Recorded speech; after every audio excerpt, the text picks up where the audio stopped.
Now in Deuteronomy chapter 27, verses 15 through 26, we have 12 curses pronounced.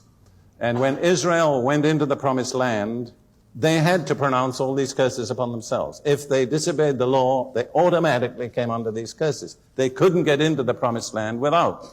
And I think it's very much the same in a way when we come into a relationship with God. If we're obedient, we come under the blessings. But if we're disobedient, we're in real danger of coming under the curses. Now, I'll just give you my little summation of the things on which the curses are pronounced in Deuteronomy 27, verses 15 and following.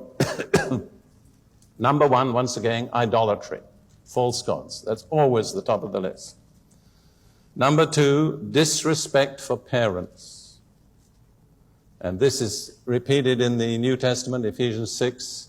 Honor your father and mother, which is the first commandment with promise, that it may be well with you and you may live long on the earth. My personal conviction is any person who does not honor his parents never will have it well with them. Never. And I can think of scores of examples of people.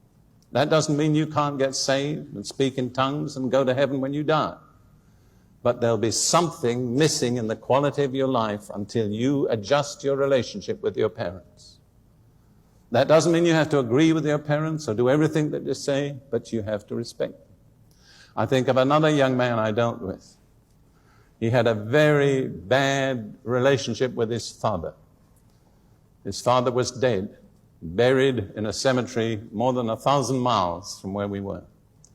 But when this truth really penetrated, he took a journey of 1,000 miles to the cemetery where his father was buried, went to the grave, knelt at it, confessed his wrong attitudes to his father, wept his heart out, and got up a different person. And from then, the course of his life changed. Now, I know that there are lots of parents, especially today, you have a lot of reasons for having something against them. I understand that. I say there are no delinquent children, there are only delinquent parents. But nevertheless, if you want to have it well with you, you better do what God says. You can't afford not to. Then the next, and we must go quickly, in this list is treachery against a neighbor.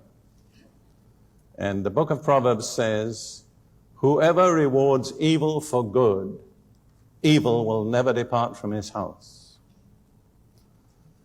And then injustice to the weak or the helpless. And personally, I can't think of anything more weak or helpless than a baby in its mother's womb. And personally, my conviction is anybody who deliberately procures an abortion comes under a curse. I would never minister to such a person without dealing with the curse. I want you to understand, I'm not saying you're cursed forever. Please understand. I'm telling you the problem because I'm going to show you the solution. And then illicit or unnatural sex, especially incest. And again, I don't know what the particular figures are here, but in the United States, it's now estimated that 1 out of every 4 girls under 10 has been sexually molested, and 1 out of every 5 boys under 10.